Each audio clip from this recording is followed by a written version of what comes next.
আসসালামু আলাইকুম, সবাই কেমন আছেন?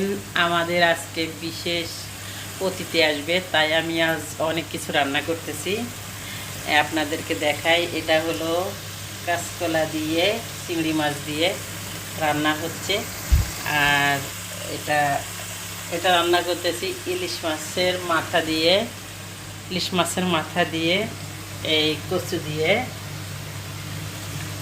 তারপরে হলো রান্না করব সর্ষে ইলিশ। তারপরে রান্না করব এই যে ভর্তা বানাবো, মাছের ভর্তা।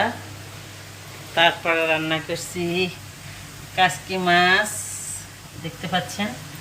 এরপরে হলো এ পাশে আছে গরুর কালাভুনা। তারপরে আরও আর একটা জিনিস আছে, সেটা হলো এ দেখেন বেগুন ভর্তি। তো